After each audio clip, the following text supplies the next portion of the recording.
This is from the article, Delivering Oxygen to Tumors May Be Key in Overcoming Radiation Therapy Resistance.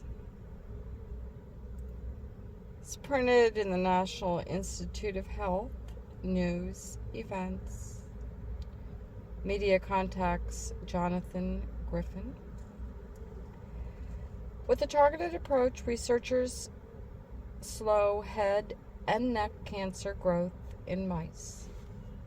For most of our tissues and cells, a lack of oxygen or hypoxia is bad news.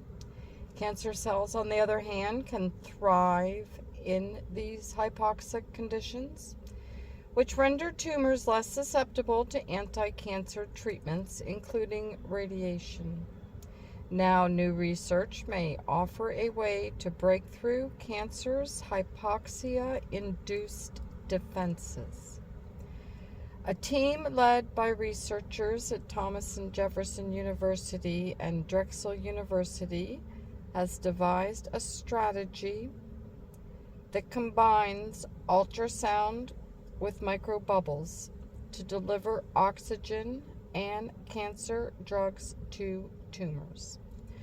The results of the study, published in the journal Pharmaceutics, indicate that the method tested in mice primed tumors to be more vulnerable to radiation therapy, resulting in slowed tumor growth and increased survival.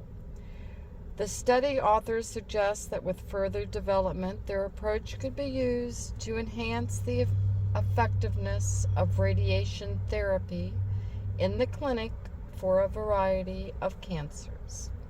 At the moment, there's very little we can do on the clinical side to overcome hypoxia for radiation therapy, despite it being a well-known and documented limitation, said study author John Eisenbray, PhD and Associate Professor of Radiology at Thomas Jefferson University.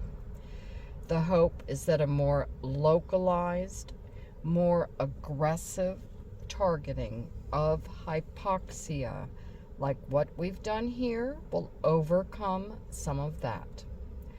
A long-standing staple of cancer management, radiation therapy, also called radiotherapy, is used to treat more than half of all patients with cancer.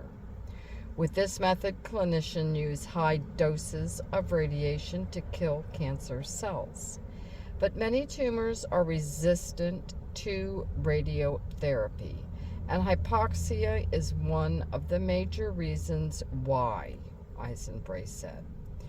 Whenever I say we're delivering oxygen to tumors, a lot of people say, well, that's crazy. We're going to encourage them to grow, said study co-author Margaret Wheatley, PhD, a professor of biomedical engineering at Drexel University.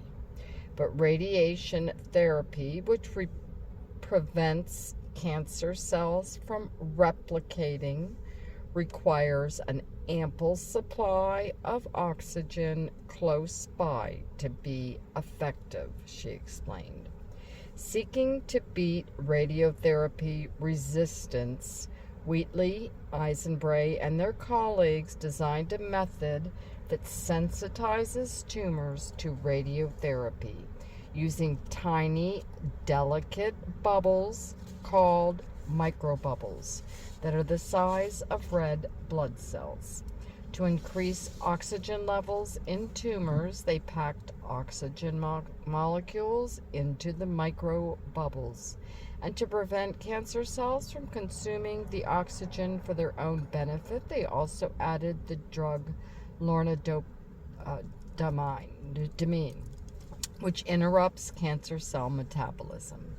After assembly, the microbubbles are injected and circulate throughout the body, only releasing their payload at the intended target, sparing healthy tissues. The trick is the targeted release is ultrasound. By specifically casting ultrasound waves at a tumor, the researchers can cause the microbubbles that have traveled there to pop and release their contents.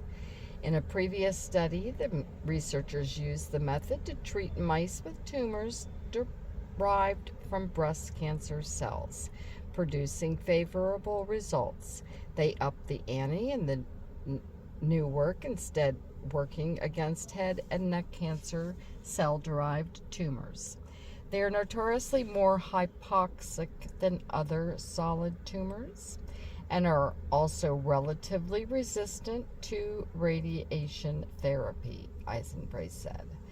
The study authors injected mice with microbubbles containing oxygen and lidocaine, bursting them at the tumor site with ultrasound, while also administering a drug called metformin, known to slow cancer growth, orally.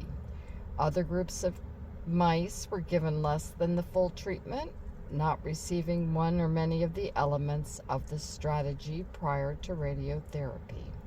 After exposing the animals to radiation, the researchers tracked the size of the tumors over the following 3 months.